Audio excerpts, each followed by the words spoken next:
Well, I suppose it's time to talk about this. So, the Hellboy 2019 film is a reboot of the franchise, not making any narrative link between the previous two films directed by Del Toro.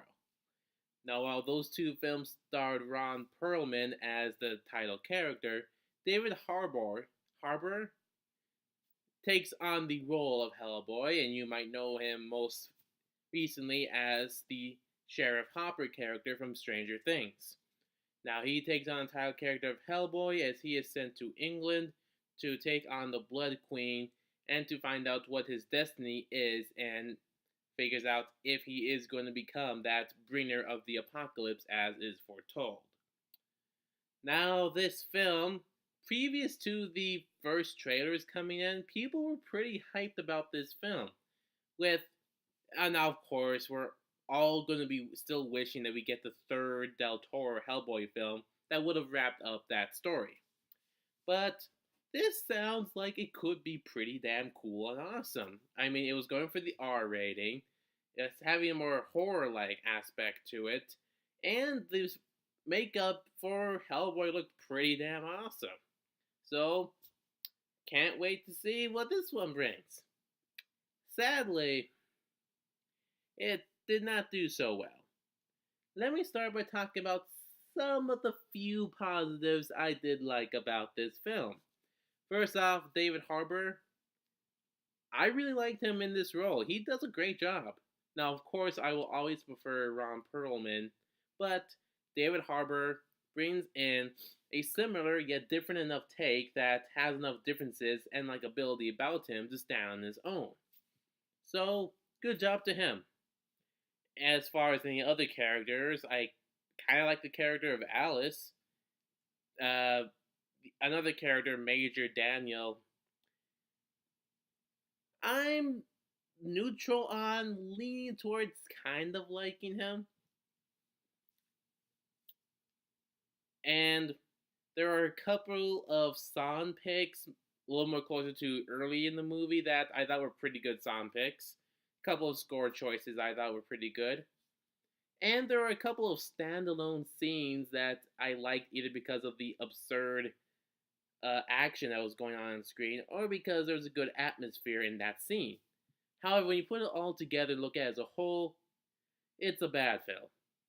I mean, for the first little chunk of the film, people are saying that's like sort of the best part, the one that kind of like made the most sense. But even then, there were some odd choices in that thing.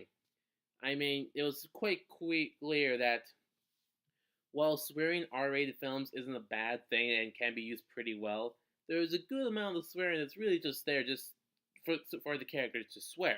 Of course, there are some good choices for when that does happen. And the violence is there for violence sake. There is really no real purpose to it being there and no real distinct style, just violence because it's an R rated film. And there's a whole lot of narrative and exposition that's just given to us, which in the first Del Toro film, there was a lot of exposition given to us, of course. But we were seeing the story mainly through the eyes and the viewpoint of John Myers, a new character to the BPRD and new to Hellboy, so it made sense for us to get this exposition. But the most, if not all, of the exposition and narrative given to us, we can either figure out for our own, or it's given to Hellboy himself, who is someone that really should know a lot of this already, if not all of it. Which is really weird. And it by the time the third act climax starts kicking in, it's just a loud film that's dark, like a little too dark in terms of like actual lighting. And there's a whole lot of shaky cam stuff. The action that was in the third act climax, I'm having trouble trying to at least get into just the absurd and nonsensical fun of it because it's just not really shot that well. And again, there are a lot of other weird editing or CGI choices or special effects choices that I thought were just a lot of the times just odd choices that didn't really make a lot of sense.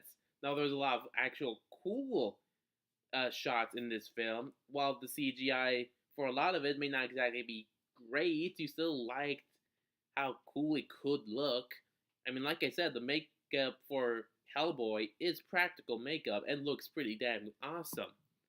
But outside of him, a lot of the special effects are either ones that are just can be cool, but a lot of it's just not done that well and just I don't know, it just feels all off for a little bit. And they throw a lot of stuff at this film in terms of like story and stuff going on. Which reminds me of the film Aquaman, because in Aquaman, they threw a lot of story and stuff at you, but it was done in a way where you could still understand what was going on and keep up, and you could see how all of it connected together. With this film, a lot of this you could just like cut out or save for a later film. Really, honestly, a lot of the stuff that's in this reboot film could have been kept out entirely and helped actually give more personality to the story we should be focusing on and should flesh out. And while there are characters I did like in this film, a lot of them just aren't given enough time and breathing just to flesh out their own characters. David Harbour, the best actor in this film, in my opinion, does a good job, but he could have done so much better with a better script. And really, I don't think the Blood Queen really should have been the enemy of this film. Because there was like a secondary villain that I'm just going to call Mr. Pig that actually had a more actual connection to Hellboy that in itself could have actually helped set up a better and more interesting conflict in a Hellboy film. It was he was the main villain instead of just having the Blood Queen in because she's a bigger villain. So at the end of the day, while there are some very few standalone scenes that I did kind of enjoy, Hellboy himself was good, and there are a few little things I did like or sort of like about it, this is at the end of the day a bad film. And there are a couple of post-credit scenes, but by the time the credits started rolling, I didn't even bother staying for the post-credit scenes, to be honest. So I don't really know what's gonna happen. We'll have to wait to see how this does an opening weekend to get an idea of whether or not they're actually gonna give this one a sequel. But just go back and watch the Del Toro films. Really, they're way better films. That's all we have to say right now. Like, comment, subscribe, share, and I will see you guys next time.